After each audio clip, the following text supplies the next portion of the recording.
নাহমাদুহু ওয়া নুসাল্লি আলা রাসূলিহিল কারীম, আম্মা বাদ। খুতবা না পড়লে বরকত হয় না। তো নেককার স্ত্রীর মর্যাদা কি? নবীজি বলেছেন, আদ-দুনিয়া কুল্লুহা মাতা। এই পৃথিবীতে আল্লাহ পাক যত কিছু সৃষ্টি করছেন, আকাশ, জমিন, চাঁদ, সূরজ, এই মাছ, এই মুরগি, এই ফলমূল, এই ফুল, নদী নালা, খাল বিল, যা কিছু সৃষ্টি করেছেন সব নিয়ামত আর নিয়ামত, নিয়ামত আর নিয়ামত। আর দুনিয়া কুল্লুহা মাতা, খায়রু মাতা'আদ দুনিয়া আল মারআতুস সালিহা। আর এই হাজার হাজার নিয়ামতের মধ্যে শ্রেষ্ঠতম নিয়ামত হচ্ছে একজন নেককার স্ত্রী। বলেন সুবহানাল্লাহ। শ্রেষ্ঠতম নিয়ামত হচ্ছে যে নেককার স্ত্রী পায়, এই বেটা তো দুনিয়াতে জান্নাত পেয়ে গেছে।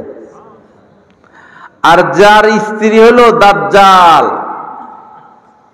যার স্ত্রী কি দাজ্জাল মার্কা, তারা জাহান্নামে যাওয়ার দরকার নাই, দুনিয়ায় জাহান্নামে হয়ে গেছে। এজন্য আল্লাহর কাছে নেককার স্ত্রী চাওয়া। রব্বানা হাবলানা মিন আজওয়াজিনা, আল্লাহ নিজে দোয়া শিখেছেন। ওয়া যুররিয়াতিনা কুররাতা আয়ুনিউ ওয়াজআলনা, আল্লাহ এমন স্ত্রী দেন, এমন সন্তান দেন যেন আমাদের চক্ষু শীতল হয়ে যায়, কলিজা ঠান্ডা হয়ে যায়। তো নেককার স্ত্রী হচ্ছে শ্রেষ্ঠ নিয়ামত। এখন নেককার স্ত্রীকে অন্য হাদিসে নবীজি বলেন, ইযা নাযারা ইলাইহা সাররাতহু, স্বামী যখন স্ত্রীর দিকে তাকাবে, স্ত্রী স্বামীকে খুশি করে দিবে। স্ত্রী তো বোঝা দরকার স্বামী আমার দিকে এখন কি জন্য তাকাইছে, স্ত্রী এটা বুঝে নিতে হবে। যে জন্য তাকাইছে, স্বামীর সেই চাহিদা স্ত্রী পুরা করে স্বামীকে খুশি করে দিবে। ওয়া ইযা আমারাহা আতাআতহু, স্বামী যখন স্ত্রীকে কোনো নির্দেশ দিবে, এক গ্লাস পানি নিয়ে আসো, বা আজকে সকালবেলা রুটি বানাও, ফ্যানটা চালু করে দাও, মাথায় একটু তেল দিয়ে দাও, স্বামী যখন স্ত্রীকে কোনো নির্দেশ দিবে, স্ত্রী সেটা মেনে নিবে। ওয়া ইযা গাবা আনহা হাফিজাতহু, আর স্বামী যখন স্ত্রীকে রেখে দূরে কোথাও যাবে, ঢাকায় গেল, বিদেশে গেল, স্ত্রী নিজের সতীত্বেরও হেফাজত করবে, স্বামীর মালেরও হেফাজত করবে। যে নারীর মধ্যে এই 3 গুণ পাওয়া যাবে, সে নারী হচ্ছে নেককার নারী। আবেদা সালেহা, এরা সোজা জান্নাতে চলে যাবে, সোজা।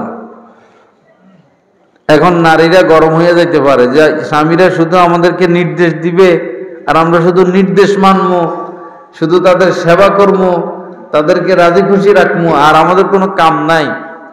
ভাই, আমাদের সবার কাম হলো ইবাদত, আল্লাহর সন্তুষ্টি। সবার কাম কি? ইবাদত করা, আল্লাহর সন্তুষ্টি। ওমা খালাকতুল জিন্না ওয়াল ইনস ইল্লা লিয়াবুদুন, ইবাদতের জন্য আল্লাহ আমাদেরকে সৃষ্টি করছেন। স্বামীর খেদমতি হচ্ছে স্ত্রীর ইবাদত, স্বামীর খেদমতি হচ্ছে স্ত্রীর ইবাদত। কেননা নবীজি বলেছেন, আইয়ুমা ইমরাতিন, আইয়ুমা ইমরাতিন, হামজাটা পড়ে যাবে আর কি, মিলাইতে পারতেছি না।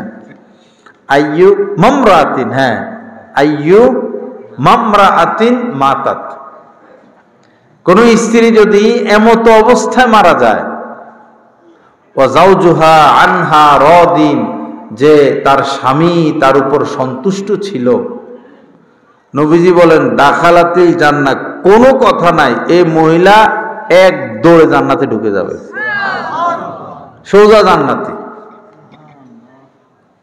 তো স্বামীকে সন্তুষ্ট রাখা বোঝা গেল কি? জান্নাতে তো যাবে ইবাদতের বদলতে, ইবাদত না করলে জান্নাতে যাওয়া যাবে না। তো স্বামী সন্তুষ্ট রাখার কারণে যদি সে জান্নাতে চলে যায়, বুঝতে হবে স্বামীকে সন্তুষ্ট রাখা একটা কি? ইবাদত, কারণ এটা আল্লাহর হুকুম। আল্লাহ পাক আমাদেরকে সহি বুঝ দান করেন।